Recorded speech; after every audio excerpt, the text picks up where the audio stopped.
No, I'm saying Yeah, we're right here. We're all like here on like together. streaming on Twitter. No. Wow, good morning, Mark. Good morning. Oh, you're not coming, but Raymond's coming. Oh, yeah. Can we switch? Oh, we only have to silence one. Oh, wait. How to get rid of a That virus. reminds me, I have to put host tools on so that people cannot unmute themselves, that people Sure you cannot got it? start their video. Why do And, you keep popping up there? mute. Nobody's You don't have about- to do anything now. Sure. People can't Probably a unmute, people can't start. It could be that. It It's looks probably a scam. Can we like mute the, ABG thing keeps popping up. can we mute him? And it's For the because time being. last night I tried to Yeah. WhatsApp on your Just phone. say,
I mean, we went to that thing from like 7 We to know we're 30 or so, and we got. we know we're not ready. We know we're muted. So I got home. We're starting in just a couple minutes. People are still settling in here, and we're still getting people on the Zoom joining. So Get to sleep early.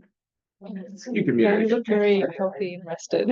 Okay, well, that's good. That's good.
Great. Alrighty, so we are unmuted, right? Yes, we are. Great. All right. Good morning, everyone.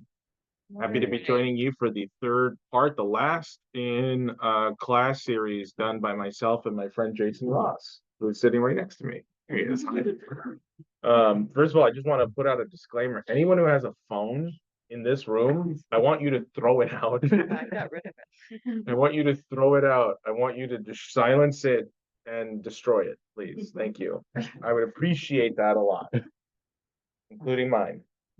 All right, so who wants to give us a recap of what we did last week?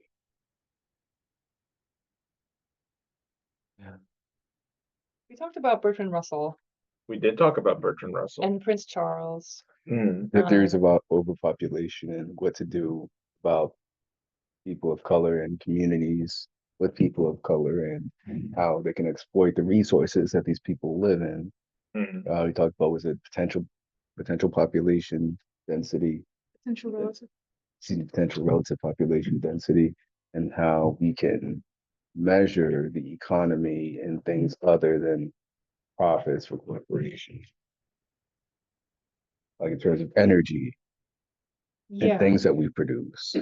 And Well, there was that, I can't remember who the person was, but there was some individual who believed that that people grow one way and agriculture grows another, and that the population is gonna outgrow our ability to feed the population. Therefore, we must practice depopulation techniques.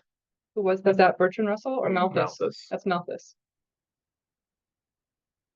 It was kind of the undercut of the whole class, I think. Cannibalism would be a good option in that case. yeah, we talked about a modest proposal Oh, yeah. Okay. and all of these things that people say are, hey, these are solutions to overpopulation. And it's just genocide. Okay, anything else? I think that's a good broad range of what we covered last week. And people in the chat, by the way, are totally welcome to tell me what they think as well, if there's anything that we had missed. Yeah, so we had presented two sort of alternate views. One was the sort of leading dominant view that was the Malthusian, there's too many people on the planet.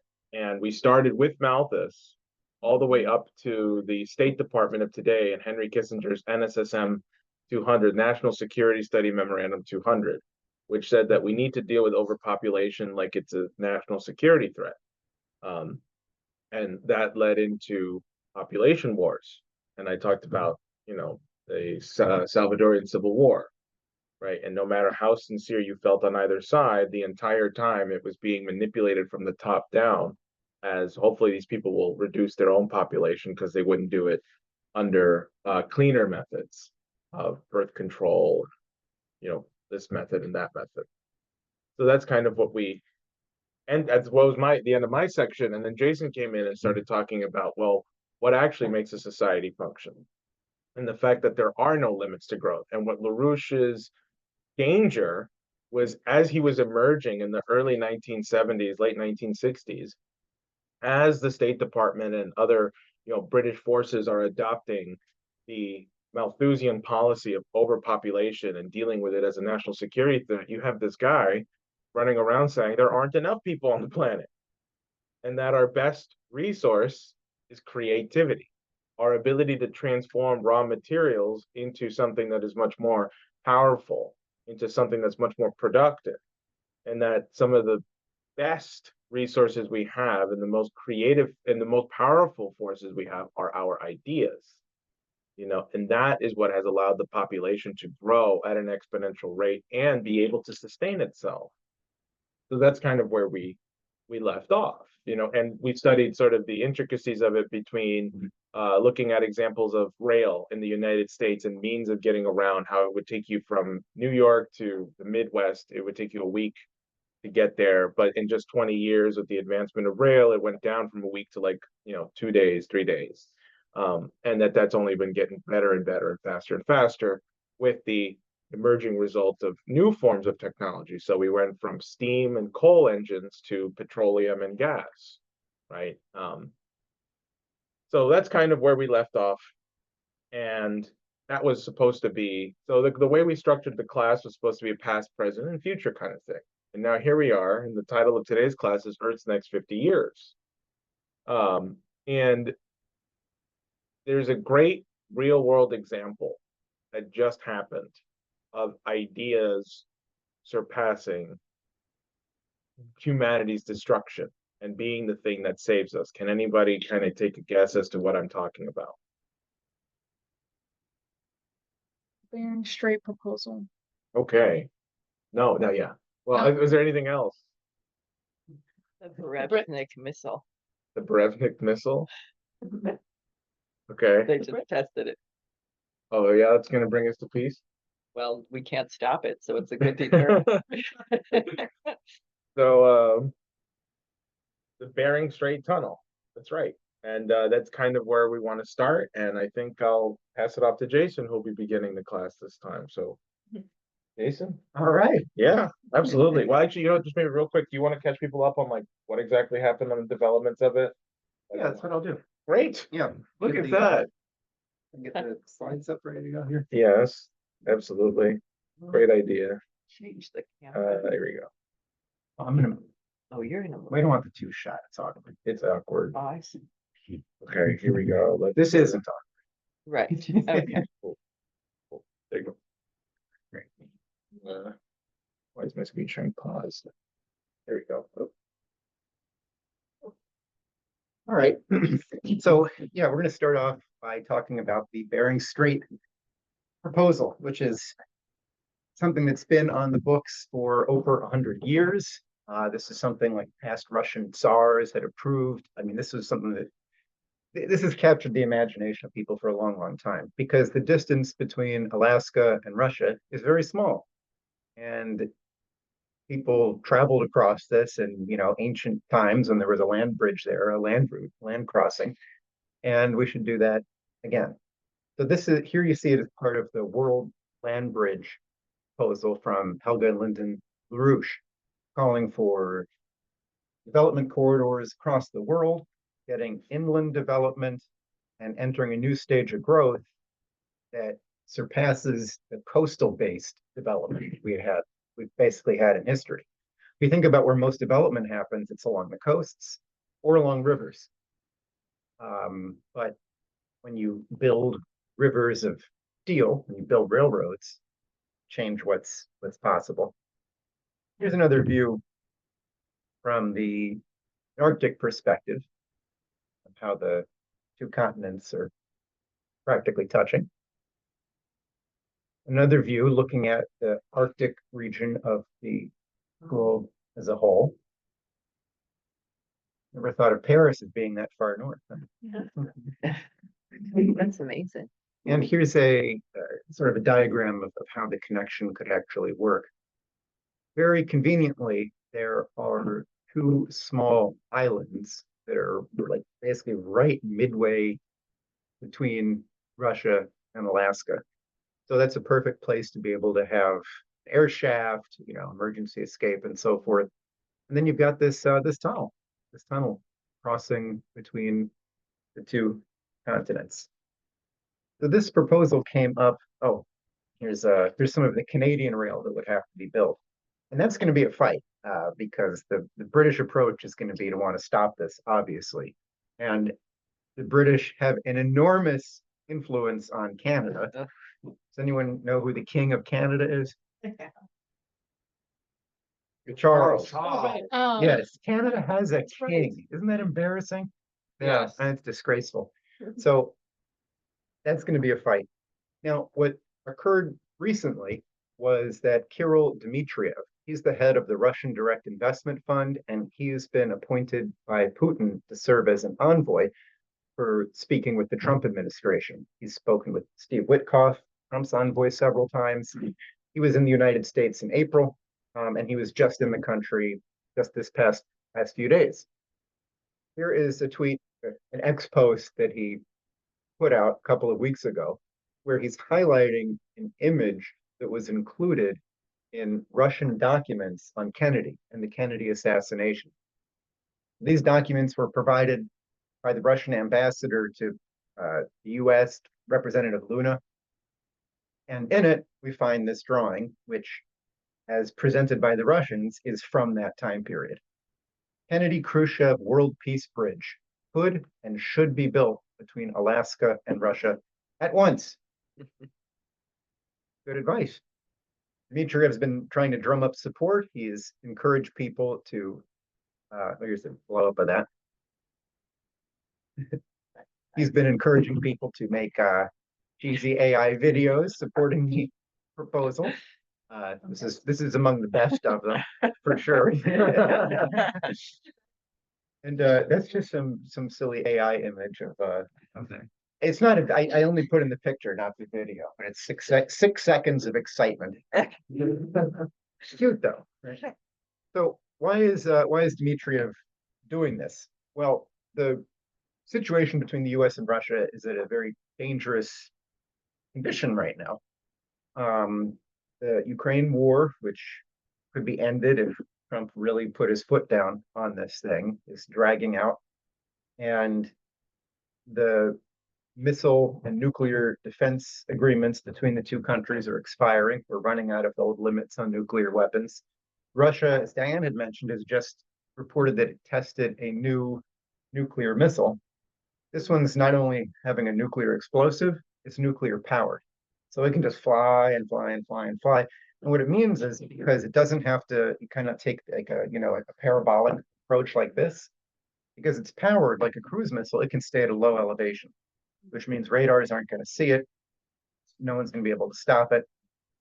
If it's way up here, you can try to shoot it with another missile. If it's way down here on the ground, it's not going to happen. So, this is the world that we live in. Now, the Russians are very excited about trying to look for a positive relationship between the two countries. And they have identified this Bering Strait proposal as, it's pretty obvious, isn't it, as being like the greatest potential way of changing that. So it's not just an infrastructure project, although it is, but this is a political project. It's a moral choice. To be able to build this, we're going to have to change a lot about domestic politics, the way we see our role in the world, the way we see Russia. So, big deal. Now, let me take a look at another project that is of a similar scope and importance. Well, actually, it's a much broader scope. So let's talk about water, and let's talk about North American water. The colors on this map indicate how much rainfall, how much precipitation each part of the continent gets. What do we see? Any trends? Any patterns? Pretty dry in the middle. It's very dry in the middle Very dry. and very wet in the east. Very wet in the east. And the west, And a the little sliver. very edge of the west. Mm. Yeah. I guess God didn't want people. To live in the middle? Yeah. Exactly right. So what we're going to talk about now is a plan of evacuating everybody from Colorado, Wyoming, Chicago, New York, do wonders for rent. Right. All right. So this is take on Jose's joke. I mean, someone might say, well, it looks like God didn't do a very good job. But I'm not going to say that. I'm going to say, nature doesn't always do everything perfectly. And we've got a role to play in helping to improve that. I mean, this is not a very good plan. If you had designed this continent, I mean, what kind of grade would you give somebody that came up with this? I was getting a bad report. Well, not out of it. Let's just imagine that we're terraforming Mars and we're planning out our new continents. Okay, let's do that. So on the West Coast, there's a ton of rainfall. What happens to all of that water? Where does it go? Goes right back into the ocean. Now, making rain is a lot of work. The sun has to evaporate water from the oceans. That's a lot of effort. And then if it just goes right back in, what a waste. You can see up in the northern part in Alaska, the thickness here represents the flow in rivers. So even though there's not a lot of precipitation in this region, the basin is very large and all of that water ends up flowing through here. So that's why this is so big. You know, similar here. We can see the Mississippi is obviously very big river. So let's do better. What can we do to improve this? Well, there was a proposal back in the 60s called the North American Water and Power Alliance. And here's an image from the original planning made in the 1960s by Parsons Engineering. Can you close up the? So you can see here, the blue things are new. The idea is to take these rivers up in Alaska and Canada that have got all this great water and they're just dropping it in the ocean where it's not doing any good, and redirect that water. Because look, there's more to this than also just water.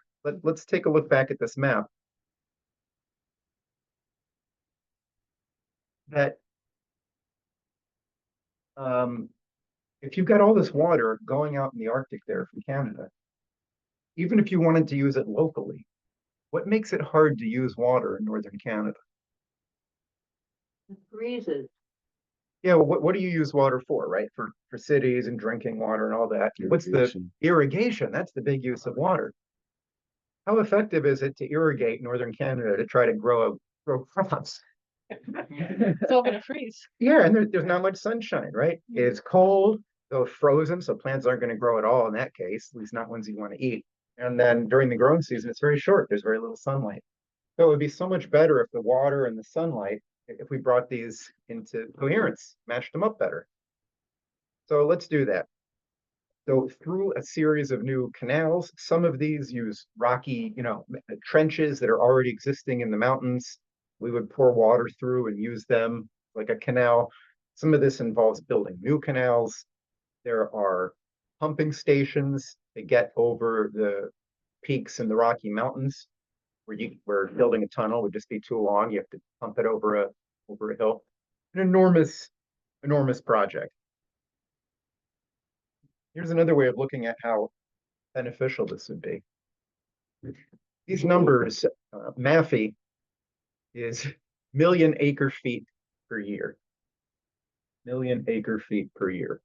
So imagine water on a land, it's 1 acre in size and 1 foot deep. That's an acre foot. Oh. So from the dark bluish regions in the north, that's how much water is flowing. You look in the southwest, look at the difference. And these regions are of similar sizes. It's like 40 times less than the southwest. Mhm. And then come back to that other aspect of the use of water in developing the continent. Where is a great place to do more agriculture? Right there. Right down there where it's dry. I mean, think about how much food we already get from California, things like nuts and fruits and all sorts of things. A lot of this is grown in the desert. Well, it was a desert until we added water to it. But to be able to sustain that over the long term, we need another source of water. So this proposal is one to reallocate that water and let it serve, let this water's purpose not go to waste. Give it an opportunity to participate in something meaningful. So I've got just way too many drawings here and I'm not going to go through them. But this truly is a planned out orientation. We actually did a Google Earth overlay where we plotted out all of the everywhere it would go, where the reservoirs would be and everything. So this project, NWAPA 21, is enormous. 300 million tons of steel, 490 million tons of cement, almost 30,000 million cubic yards of earth moved, 94 nuclear plants for pumping, for desalination. Because let's also desalinate along the coast. We don't need to bring water from Alaska. In the very coastal areas, we can desalinate. How many jobs? Let's see if we can even guess. How many jobs is this going to make, building this project over 20 years? Thousands, at least. How many thousands? Like tens of thousands. No, maybe even more. Yeah, I think even more. 200,000? 500. Well, I don't know the answer, so that limits the ability to come to a conclusion here. But yeah, hundreds of thousands. This is enormous. You won't see the profits until later. You won't see the profits until later. That's Right. true. You Yeah. gotta keep an eye on it. This is a long-term project. And what it's going to mean is that it'll be great to open up, just to go back, these dry areas in the middle here, they're also very sparsely populated. There's Right. not many people in many of those areas. If you've got a new river flowing through and plenty of water, this will be a great place for people to move to. I think you'll need to build new towns at least for the workforce. At least for the workforce. Yeah, That's so, absolutely true. and that's a whole other feeder thing because the people who are gonna service all those things, so that's the multiplier of Absolutely, the jobs. absolutely. I promise this is the last image here. This is the, on the right, you see an extension of this project based on work of the LaRouche movement. This is something that put together about 10 years ago. Part of it would be to help this area where the Ogallala Aquifer is drying up, and then for bringing more water into Mexico and coordinating with rivers down there. If you want to Google this, there is a very full report on this, Nuclear Nawapa 21. You can find the PDF online. One more project. And this one can be brief on, so we've talked about it many times. It is the Oasis Plan. So here you see Southwest Asia. We've got Palestine in green. We've got in red transportation routes. We've got in blue water conveyances. So this Oasis Plan calls for bringing water from the Mediterranean into the Dead Sea. Dead Sea is shrinking. Bringing water up from the Red Sea towards the Dead Sea. And then these yellow things, this is nuclear desalination. So desalinate water from the Red Sea, bring it to Amanjort, which is tremendously water stressed. Desalinate here in the desert. Open up this area for more intense agriculture. Connect with good and serious infrastructure at the West Bank and Gaza. You do all this, you're making this region a natural crossroads of the world. This is where Europe and Asia and Africa come together. If you wanted to talk about a fantastic place to look for the future of the world, this is it. Yet it is one of the most conflict-ridden areas in the world. Is that a coincidence? So, I don't think so. Now, let me just mention something about Europe in the 30 Years' War. The 30 Years' War, 1618 to 1648, a lot of people died. Here you see roughly Germany, dark areas, 2/3 of villages gone. Darker, lighter brown, 1/3 of people are gone. Gone, right? Killed. With enormous destruction. Well, yeah, or Mostly. moved, mostly died, yeah. This was the map at the time. These were all of the kingdoms and dukedoms and whatever that were involved in the fighting. So when they reached a peace deal to end all this fighting, they had to work out all those borders. Sounds like a nightmare, huh? The Treaty of Westphalia that ended the war, I'd like to ask volunteers to read a few quotes from it. Okay. You may have heard before. A Christian general, a Treaty of Westphalia, Article 1. A Christian general and permanent peace and true and honest friendship must rule. And this peace must be so honest and seriously guarded and nourished that each part furthers the advantage, honor, and benefit of the other. A neighborliness should be renewed and flourish for peace and friendship and flourish again. Isn't that great? Yeah. How about, You want to let's read read Article 2. Ashley, because Sarah can't see it. Okay. On both sides, all should be forever forgotten and forgiven. What is from the beginning of the troubles, no matter how or where, from one side or the other, happened in terms of hostility, so that neither because of that nor for any other reason or pretext should anyone commit or allow to happen any hostility, unfriendliness, difficulty, or obstacle in respect to persons, their status, goods, or security itself, or through others, secretly or openly, directly or indirectly, under the pretense of the authority or the law, or by way of violence within the empire, or anywhere outside of it, and any earlier contradictory treaties should not stand against this. Ashley, could you read the opening just up to the dash one more time? On both sides, all should be forever forgotten and forgiven. What has from the beginning of the troubles, no matter how or where, from one side or the other, happened in terms of hostility. All should be forever forgotten and forgiven. Nice. It's very wise. Is this something that's emotionally easy to do? Oh, super easy. I mean, you think about the kinds of things people get mad about in day-to-day life. You know, their neighbor, someone on the subway, a driver, you know, whatever it is. Now imagine you got to forget and forgive people who have killed tens of thousands of your fellows. This isn't an easy thing. It happened. It happened in the Treaty of Westphalia. I mean, I don't know if everyone actually forgave, but the peace held. One more quote.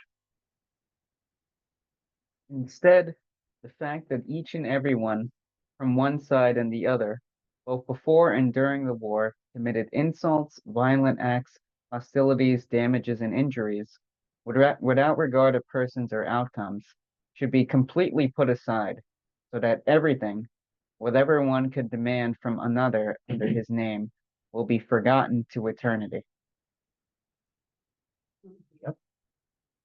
It's the answer to reparations. It's the only way to move forward. Moving forward. Yeah. If you're there's the Oresteia trilogy by Aeschylus deals with the Furies.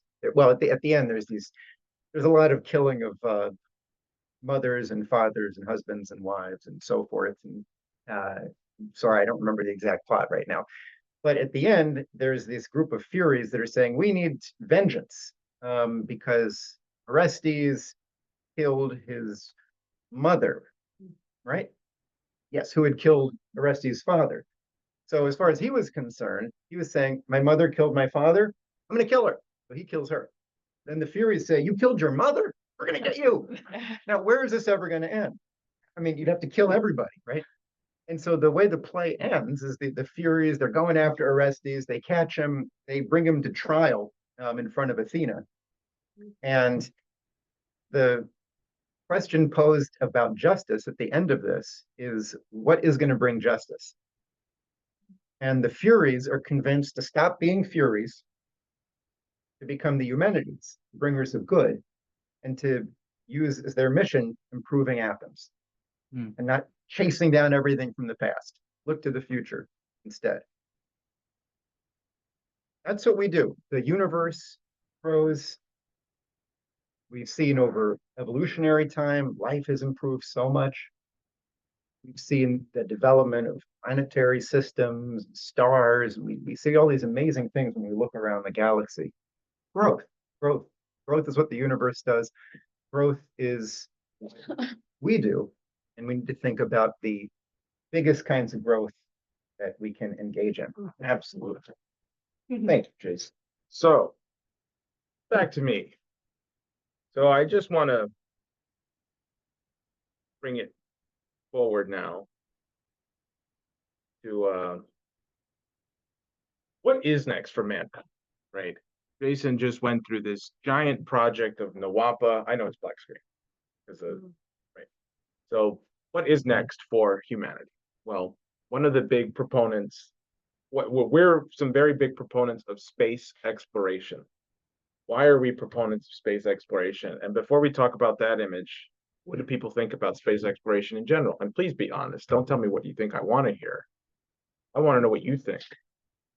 You know what? Even better. I will tell you what I hear in the streets, what I have heard from people closest to me.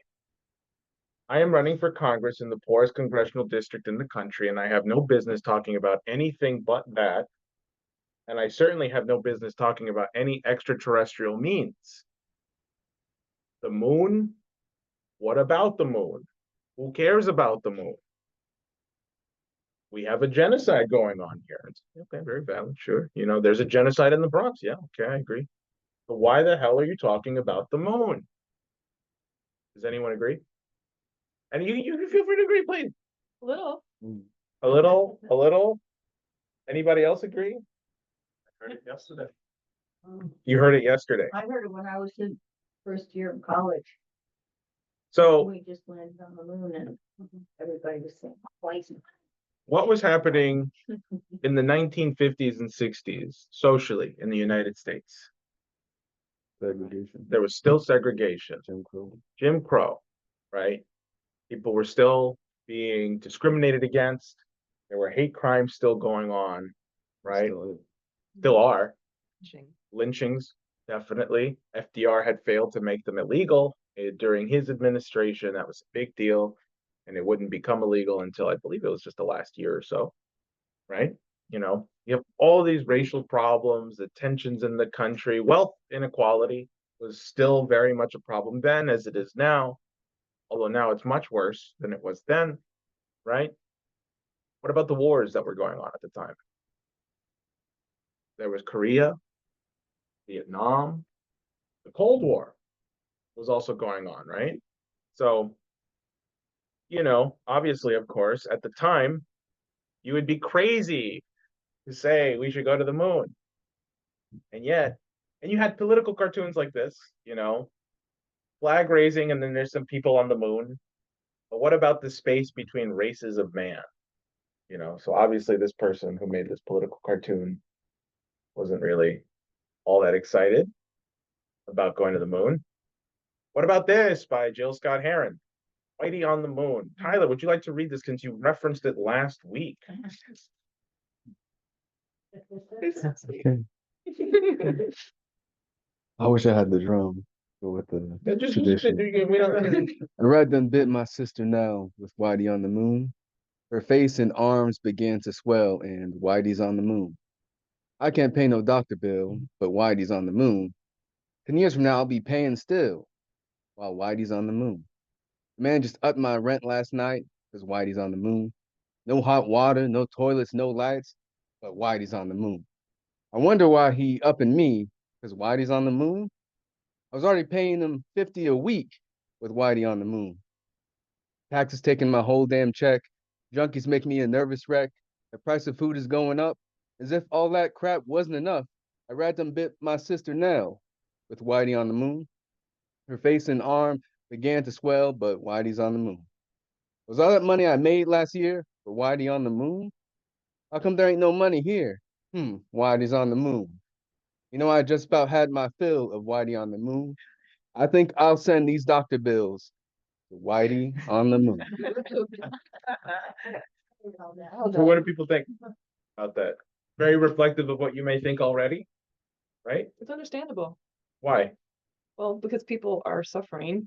Mm-hmm. So it's like, hey, you're walking over, you're passing by me to go there. Like, I'm over here. What about me? We got problems here on the earth. Why are we going to go someplace else? I understand that reasoning. Anybody else? You agree with what Sarah said? Yes, I think material conditions of people in our communities are Yeah. expedient. Now, there might have been another myth you heard about going to the moon, which is that about the space race, right? That we wanted to beat the Soviets to the moon, right? There might be some evidence to that. In fact, I want to play you something here. This is something that was caught, this is from November 21st, 1962, 1 month after the Cuban Missile Crisis. This is a video or an audio. The subtitles are there. It's a little hard to hear, but thankfully they have the subtitles there of Kennedy talking to the NASA the head of NASA at the time. So the audio, so the audio recording provides a behind the scenes view of presidential decision making. An off the record meeting held on November 21st, 1962, President Kennedy stated clearly that his administration's priorities were for the United States to land on the moon before the Soviet Union. Participants heard in this excerpt are President Kennedy, NASA Administrator James Webb, and Special Assistant to the President Jerome Wisner. You put this program, I think this program is the top priority program of the agency? No, sir, I do not. I think it is one of the top priority programs, but I think it's very important to recognize here that as you had found what you could do with the rocket, as you found how you could get out beyond the Earth's atmosphere and into space and make measurements, several scientific disciplines that are very powerful have begun to converge on this area. Jim, I think it is the top priority. I think we ought to have that very clear. Some of these other programs can slip 6 months or 9 months and nothing particularly is going to happen.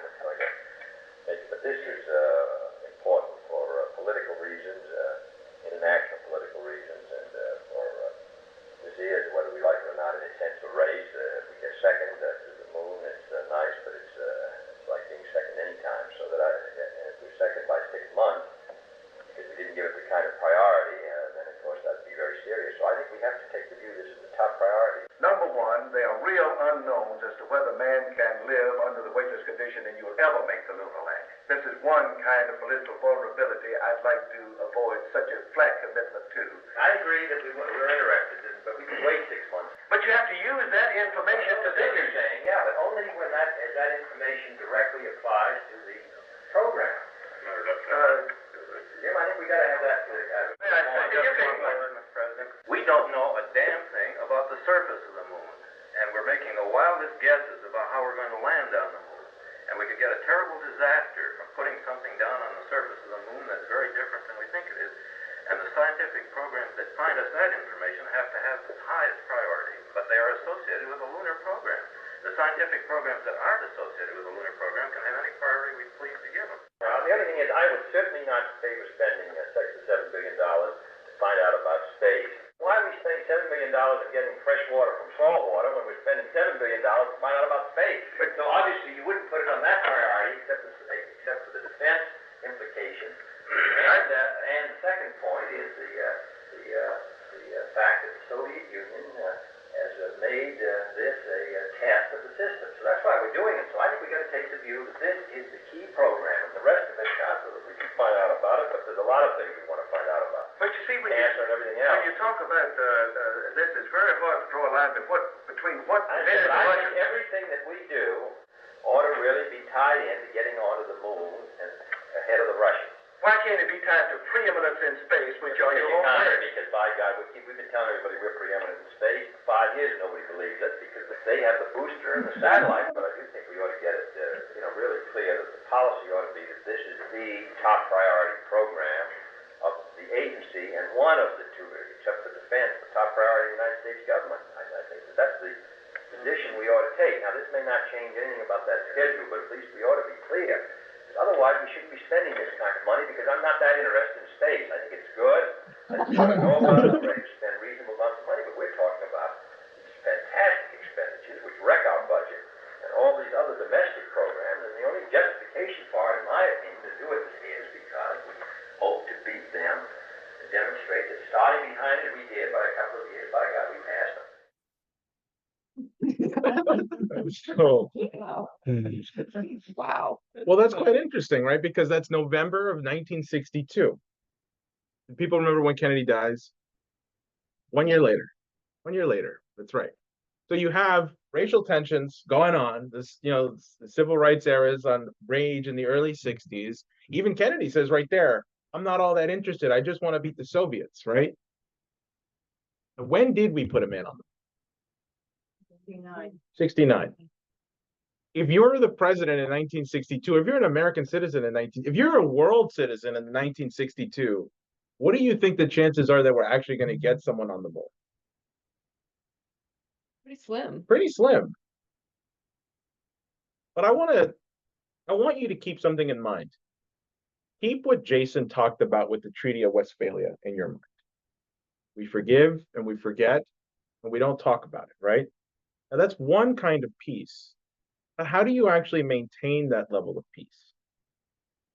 So what happens to Kennedy in 1963? This is post-Cuban Missile Crisis. We find out that Kennedy's administration is full of neocon, warmongering assholes who are constantly begging him, nuke the Soviets before they can, right? There's a change that happens with Kennedy. First, he gives the American University speech. People know this speech. He says that we all breathe the same air. We all want the same thing. So now let me bring your attention to a speech that he gave. I'm only going to play an excerpt of this.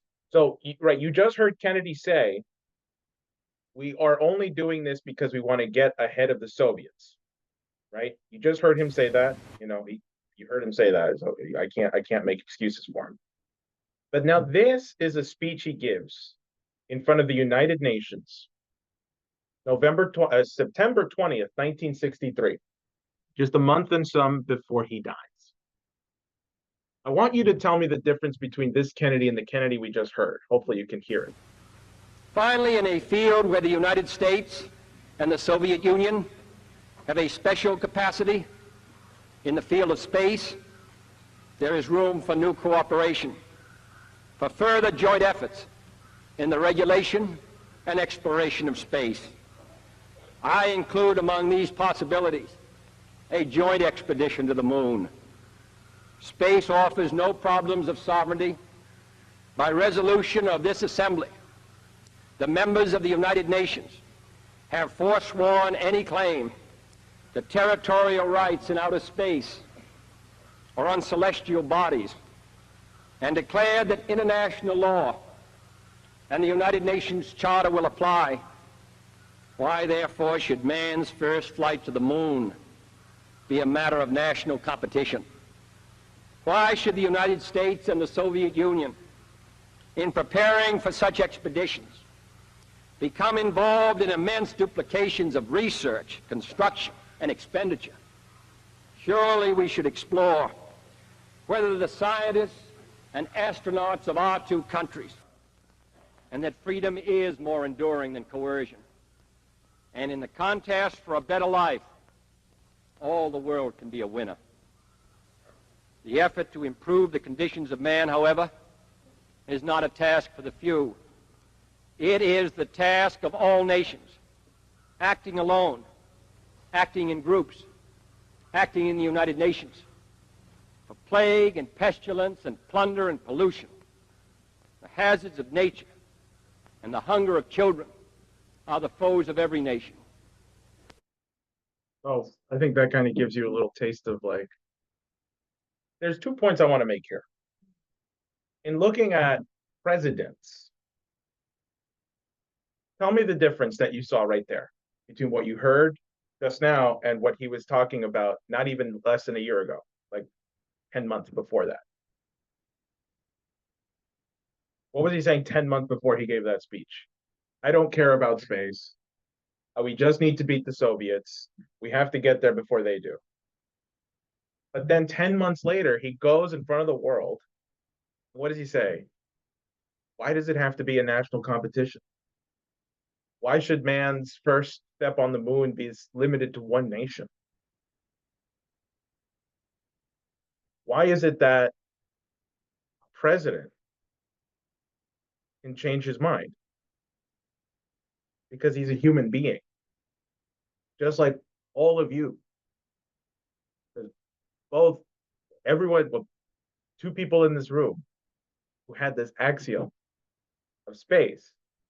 Well, the president clearly changed his mind on it. Now, let me ask you this. Do you think Trump is also capable of changing his axioms? Does he have? Yeah, that's what I was gonna. One thing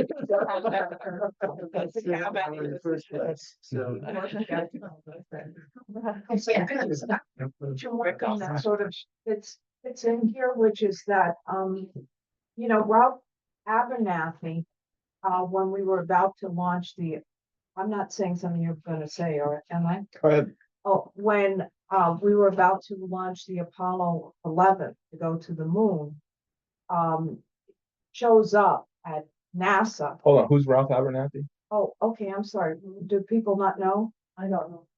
Ralph Abernathy was the top lieutenant to Dr. Martin Luther King. So whenever you see King in any picture, Abernathy is there. So this is after King is killed, of course. This is July 15th, 1969. It's the day before the Apollo 11 mission is to be launched to go to the moon. And Abernathy shows up with 500 people with mule carts and, you know, mothers and children and so on. And they're there to protest the exactly, you know, white on the moon kind of thing, you know, why there's all this poverty. People can't pay their rent, they don't have food, they don't have clothes, they don't have health care, etc. So the NASA administrator, who ironically is named Thomas Paine, comes out to the gate and meets with them. I'm sorry.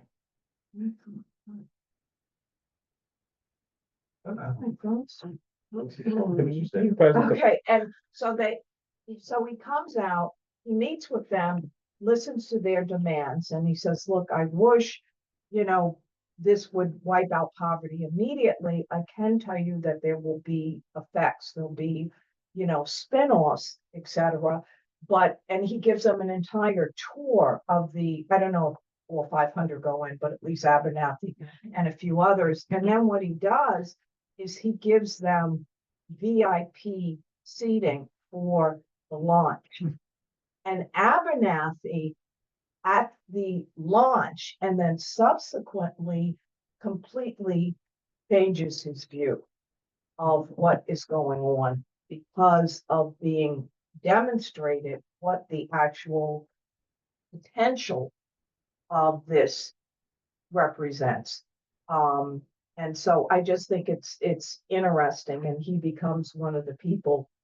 I don't know if he becomes a big champion of the space program, but the whole impetus in terms of this being a waste.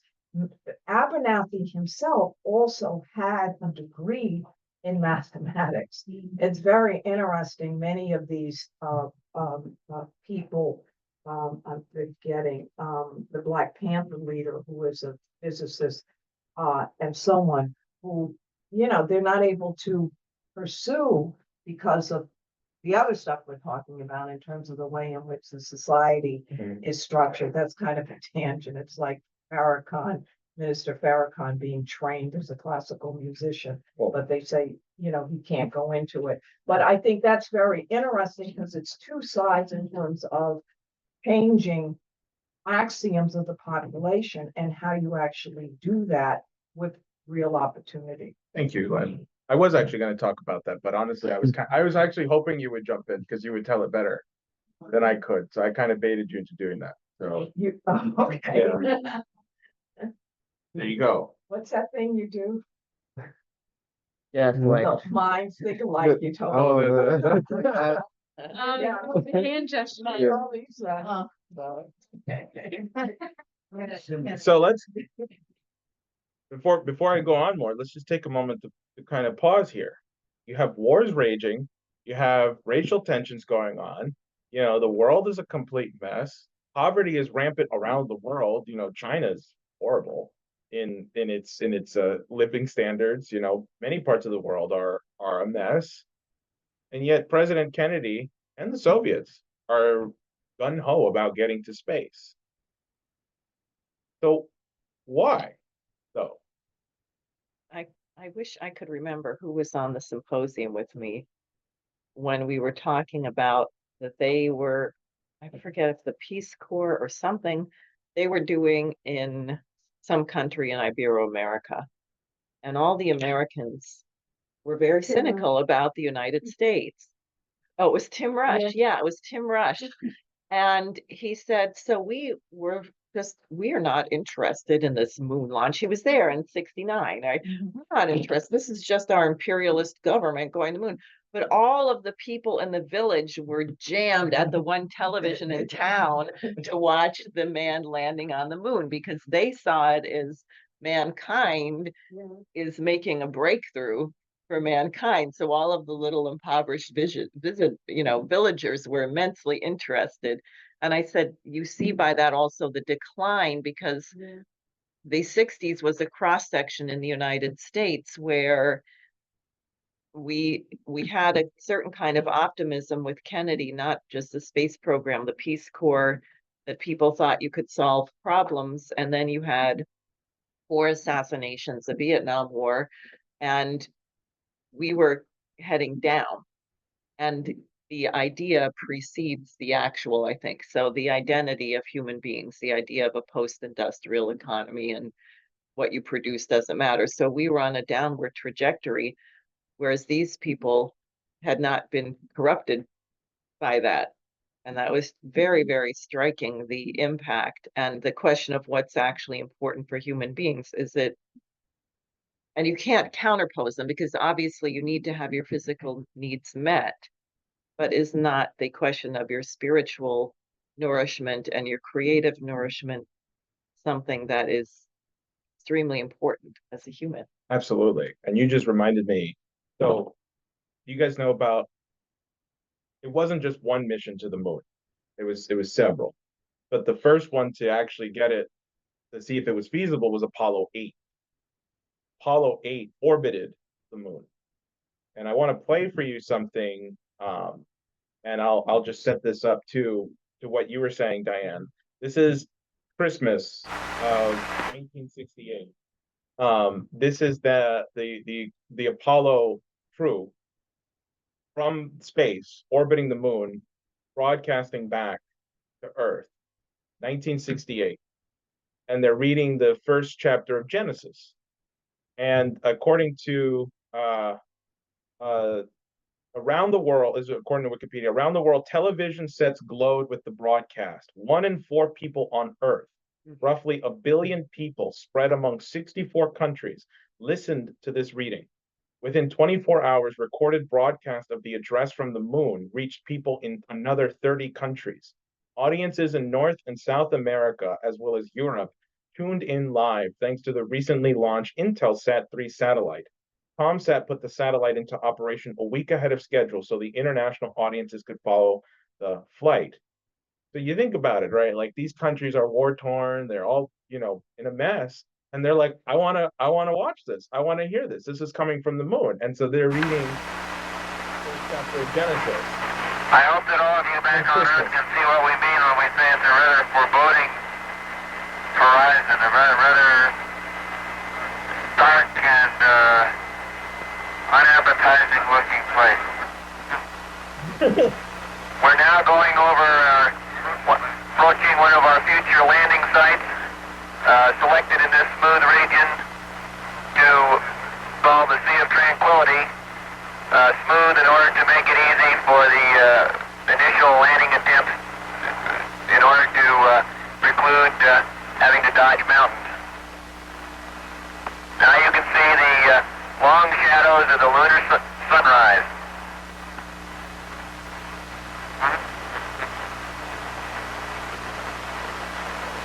This is just like a story.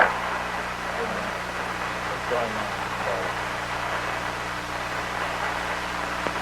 We are now approaching lunar sunrise, and for all the people back on Earth, the crew of Apollo 8 has a message that we would like to send to you. In the beginning, God created the heaven and the earth. And the earth was without form and void, and darkness was upon the face of the deep. And the Spirit of God moved upon the face of the waters. And God said, let there be light. And there was light. And God saw the light, that it was good, and divided the light from the darkness.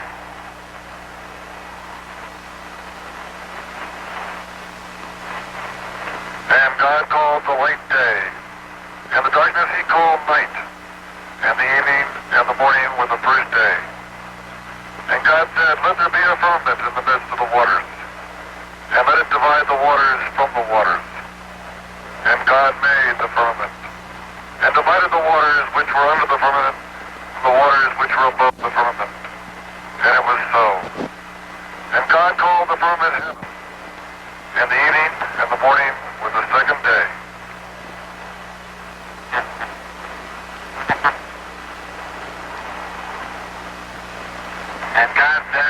waters under the heaven be gathered together into one place, and let the dry land appear. And it was so.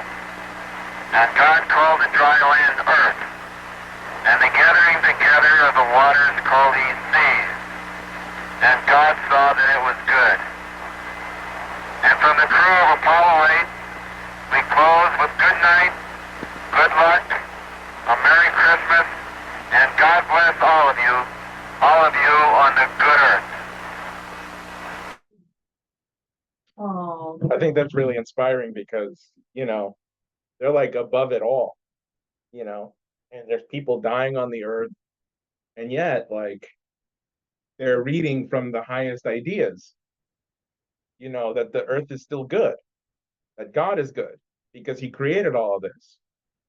And like, while you have all this death and destruction on the planet, we also have man using their creative reason to get them above it and to get them further, you know?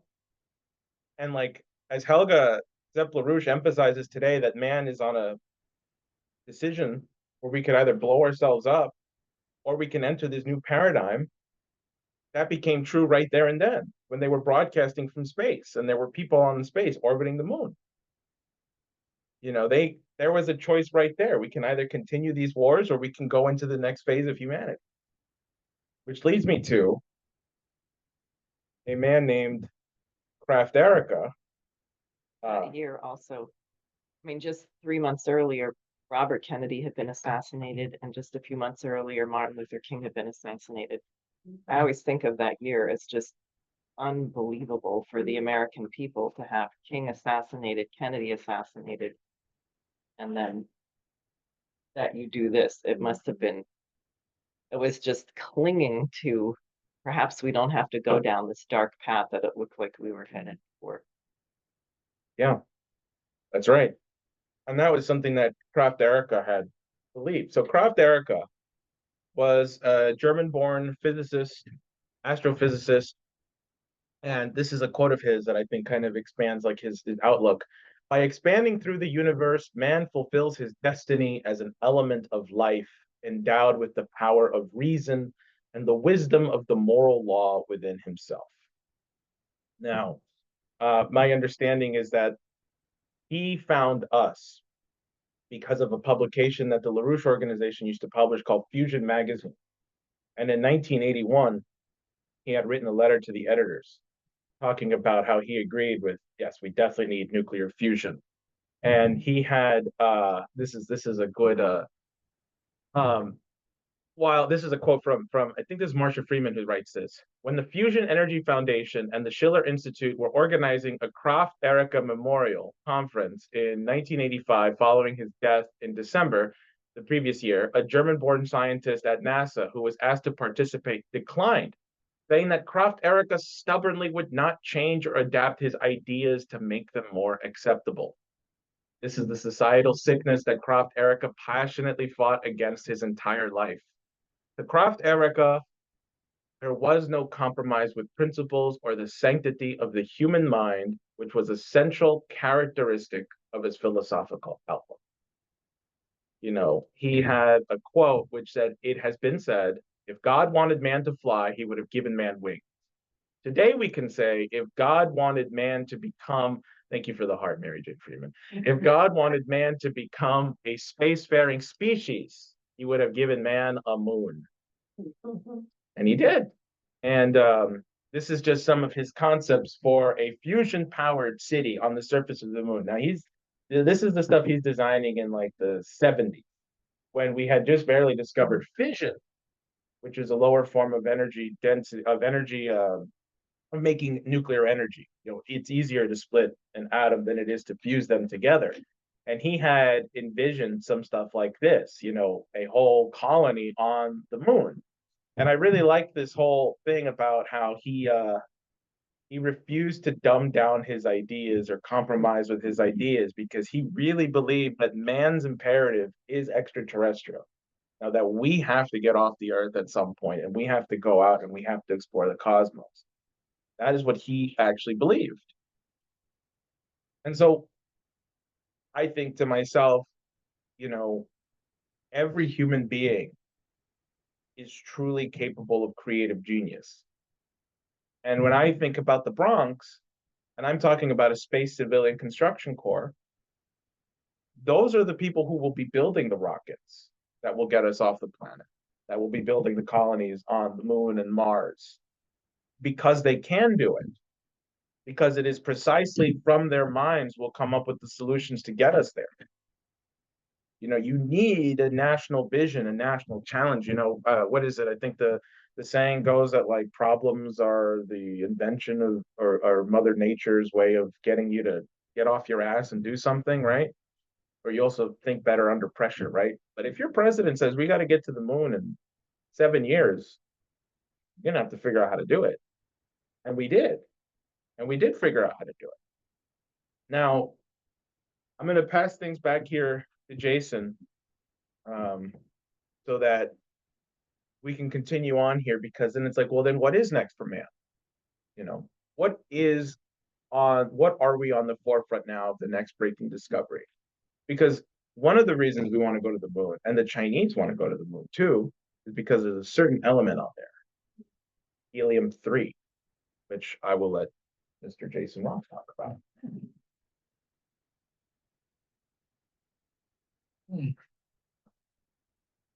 Just to comment a little bit more on what we just saw, I thought that I'd never seen that 1962 discussion with Kennedy before. I know, it's And wild, really right? It was very, very interesting. He's just like a person and sharing his views and why should we waste money on that stuff? No, because I was an ardent Kennedy defender, like, no, it wasn't just to beat the Soviets, and then you hear it come out of his mouth. Oh, it definitely was partly to beat the Soviets. Yeah, absolutely. I mean, that wasn't the only reason that people overall were pushing it, but sure, I mean, that was a huge impetus to make it actually happen.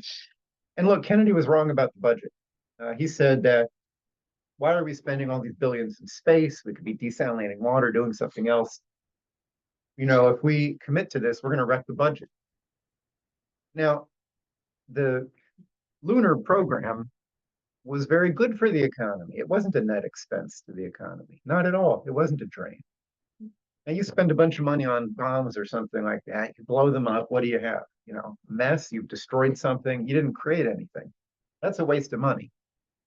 If you're investing in going to the moon, partly we're going to talk about what's on the moon that we can use, but even before that, the money's being spent here. And to be able to Not the great bank on the moon. and to be able to achieve this, there were engineering achievements, new technical feats that had to be accomplished. The engineers are working it out. They're like, well, we need this thing, you know, manufactured this precisely. And the manufacturer said, none of us know how to make anything that precise. They had to figure it out. The engineers say, you know, we need a material that's able to withstand this condition. The producers say, well, I don't know how to make that. They'll try to figure out, how do you make that? So the thing is that new machinery, also new types of manufacturing, electric discharge machining, I think came out of this program. All of these advances were available to the whole economy. It wasn't like secret technology just for NASA. So now you've got these producers, they can make more precision parts. Now that, you know, car manufacturers or aircraft producers, they can benefit from that, and their things will be safer and better. They get the new materials. What might you use that for? I don't even know. So there were so many spin-offs, measuring the health of the astronauts. That made improvements in sensors that could then be used in hospitals to keep an eye on patients and how they're doing without, you know, staring at them. So the overall cost was tremendously negative. In other words, it was not a cost, it was a benefit. I think it was the Rand Corporation in the 80s tried to quantify the amount of the benefit. And they basically said that for every dollar spent on going to the moon, the whole economy grew by $14. Wait, that was the Rand Corporation that made that? It was either them or Parsons. Chase. Oh, Chase Econometrics. Thank you. Thanks for asking. I can't quote those figures anymore. Well, it was Chase. I know, I was thinking, I feel bad saying this, but. Oh, okay, yeah. good. But anyway, I was wrong. So yeah. Okay, so yeah, you know, progress is good for the economy. It doesn't cost. It's an investment, not an expense. Now, one thing I'll just mention with Jose is that in the 1970s, we did have fusion. You mean because of the tokamak? Oh, no, because of the stellarator? No, there was an earlier form of fusion developed in the 1950s. Nuclear bomb. Oh. Yeah. So we did have fusion, but we weren't able to use it to do anything really useful unless you want to do some excavating and like build a mine or something like Oh, that. but that wasn't the Fat Boys, right? That was like the H bombs. That was the H-bomb. Right, that was stuff that Teller was working on in the 50s. Yes. Okay. Yes, that came later. That was the one where after, I think well, anyway. So I want to talk a little bit about nuclear and then return to one of these cultural issues about development and sort of stratified development, right? The different levels of development in society or in a country. Look, the fission plants that we have right now work by concentrating one kind of uranium. So uranium, when we mine it, comes in different forms. So let me ask, so chemically, how do you differentiate one element from another? What's different in the nucleus of one element compared to another? Electron. Well, that is true. In the nucleus, what's the difference? The count. The number of The count of what? The protons. Yeah. So if you have this many protons, you're carbon. If you have this many protons, you're uranium. What's the other thing that's in the nucleus? neutrons. Okay. So the same element can have different numbers of neutrons. Part of this chart here is it's not on the screen. It's okay. Sorry. Is that for the same element, you can have different numbers of neutrons in its nucleus. Does that got to do with heat? So indirectly. So uranium, I guess there's really two main isotopes that we encounter. You get 235, which is fissile, which you can use for fission. There's 238, which is not. It's mostly 238, which we don't use in most nuclear plants now. So you have to concentrate the 235 part. How do you do that? If it's all uranium, and the only difference between these atoms is the number of neutrons, how do you get just the lighter one? How do you get 235? Really small tweezers and you pick out the neutrons. How do we pick out the small ones? Does anybody know? But heat has got heat. No, not just heat. Oh, there was a way of doing it with some laser The heat heat. But... expands. Does it have to do with weight? Okay, so each one weighs differently. How can you separate things that have different weights? Spinning? Would have been a liquid that's denser than the smaller one, but less dense than the bigger one. So they would separate, and the liquid would be in the middle. They'll separate by gravity. Yeah, that's what's done. That's what these centrifuges are for. So if you've heard about Iran and the centrifuges, why do they have these centrifuges? They're spinning to make the gravity stronger, or that force stronger, that's help pull apart the light ones and the heavy ones. With magnet, did it have to? It spins around. You know those things like it spins around and you get stuck to the wall, like at a carnival or something. Yeah, it's like that. You spin it really fast, things get very heavy. So it's a lot of work to make this uranium-235, and then we use it in nuclear plants. But there are other ways of doing fission. One of them is that we can use thorium, and we can use that uranium-238 if we do it in a different way. Thorium plants are based on the element thorium, which is much more plentiful than uranium. We might run out of uranium. I mean, to the extent we run out of any resource, thorium is very plentiful. So people say this is great. This is What is another the fuel. weight of that? Thorium is 232 is the one that's used. That's right. I think it's right next to uranium. So the other process is that you take like the thorium 232, it gets hit by a neutron, becomes thorium 233. It spits out an electron and becomes uranium 233. And uranium 233 is fissile. It can be broken apart. The thorium is an indirect fuel, make uranium 233. You could also use uranium 238, which is not fissile, but you hit it with a neutron, you can turn it into plutonium, which also breaks apart into big chunks. So those technologies are not used very much, but they allow us to recycle nuclear waste. They allow us to use much more of the fuel instead of just using a little bit and throwing the rest away. Does anyone know why we don't do that more often? Why we don't use fast neutrons? Part of it's technical difficulties, and part of it is fear about proliferation. But if you've got this reactor that's making plutonium, what if you keep it to make a bomb? So if you're helping another country build a nuclear plant, you're probably not going to help them build one of these kinds. But it overall means we're wasting most of this resource. Okay, the other thing is, so when it comes to fusion, which is putting, Can I ask, I'm yes, sorry, the high temperature reactors, are those still uranium or are those plutonium? I Because think it seems they can reprocess a lot of the waste. well, they're kind of two different, I see. they're kind of two different things. I think. Hmm. So yeah, I don't know how to answer that. Okay. I mean, I'm sorry, being the high temperature gas cooled thing versus the kind of fission that's taking place, those might be Yeah. different questions. Okay. I'm just thinking, because at the nuclear conference we went to last year, with all these young people who are nuclear, who were so excited, one of the big questions is that now they are going to be able to reprocess a huge amount of the waste. So all of these things like Yucca Mountain and things that everyone used to say, now a whole bunch of people want to buy all this stuff. Oh, good. Okay, yeah. So I'm So just wondering. you could do the old fashioned fission also with one of these high temperature reactors. So, yeah. Okay.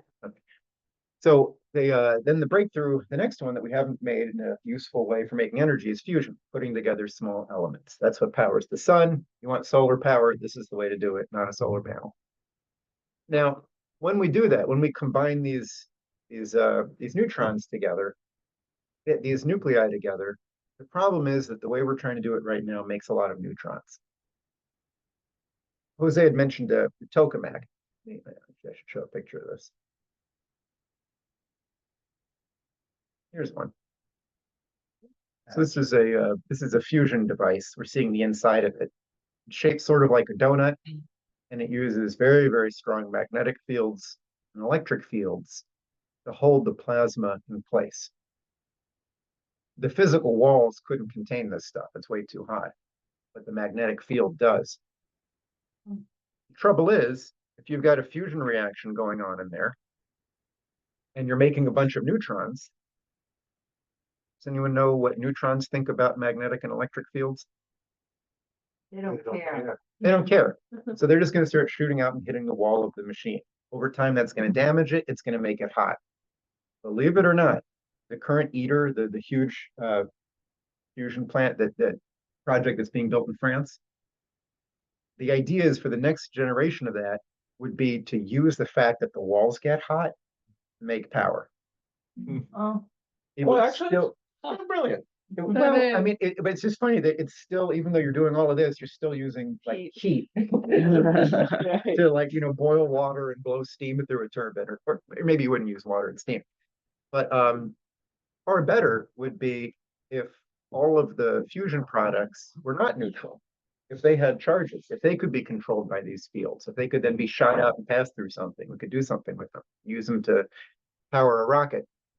So what makes that much more possible is the unique fuel that's available on the moon, helium-3. So normal helium, you fill up a balloon with it, it's helium-4. Does anyone know why there's any helium in the Earth, actually? Like, we can mine helium. What's it doing down there? It's so light. Why didn't it all like float away when the Earth was being formed? How did it get stuck in there? Volcanoes, eruption. I think it's basically nuclear decay. So normal helium is the same thing as if you've heard of an alpha particle. That's normal helium. I've never heard of an alpha particle. Well, it's helium. Okay. that's how the guys at University of Wisconsin were first dealing with helium-3. I didn't think of that. They said that was their source of decaying nuclear weapons. and it was limited, so they really got into the idea of the moon. because Yes, They well- worked closely with, what's his name, who went to space, the geologist. Harrison No, Schmitt. Harrison Schmitt, Yeah. Yeah. Yeah, so that's a different decay Oh, yeah. process than the normal one that makes helium-4. So helium-3, there's very little here. So helium weighs just two, the helium. Oh yeah, helium has 2 protons. So helium-3 also has 1 neutron. Helium-4, the normal helium, has 2 neutrons. That's a total weight of 4. So the benefit of this kind of helium with just the 1 neutron is that you end up not having extra neutrons when you do your fusion. So no nuclear waste then. No, yeah, much less. You're not gonna have to replace the wall of this thing every so often because it's being hammered by all these neutrons that are ruining it. Oh, wow. So it's not hitting the wall so much. Right. Not Okay. gonna hit the wall. Yeah, yeah. And so you could use it then to make electricity. Since you're not gonna have all this heat, you could focus on making electricity directly. If you've got, moving electric charges, that's electricity. You turn that directly into electricity. So the reason helium-3 is on the moon. Does anyone know where it gets to the moon from? Where did it come from? The meteorites. Came from the sun. Now, how come we don't have it here? It's coming from the sun. Does that have something to do with our Atmosphere. layers or atmosphere? Maybe it block it coming in or something? We've got an atmosphere. We also have something else. Well, there's a hole in the ozone layer now, so. Well, yeah, that's okay. What else? What else is A thing around Earth. a magnetic field? Right. The moon doesn't have a magnetic field. So the Earth deflects these helium-3s. They don't really come here. The moon, they go right through and they get stuck in the lunar dirt. So the idea is to build sort of automated tractor things that drive over the surface of the moon, pull out the helium-3, concentrate it to then bring back to use there or to bring back to Earth. And there is so much of this on the moon that even filling just a small rocket with it and bringing it back could power the Earth for years. I mean, it's so incredibly energy dense. So on the moon, is it a gas that's caught or in the soil or? Yeah, so that's why there's not. It's just you have to sort of hope it gets sort of stuck just right between 2 bits of dirt and can't. Okay. It's not a lot. You have to process a lot of this lunar dirt to get to helium-3. And is that the same with helium-4 when we find it in the ground that it's like trapped in the soil too? Because it's also in the atmosphere, right? I think helium's light enough that it can actually escape our atmosphere. Okay. Like there actually is a worry about running out of helium. as a Wait, how do we get resource. it now? We mine it. Oh. So you basically it comes from it's a byproduct of like you're mining oil or gas. I believe we've had actually a helium shortage a couple of years ago. Yeah. Balloons got really expensive. Balloons. I don't see so many balloons anymore. Okay, so not to dwell on this forever.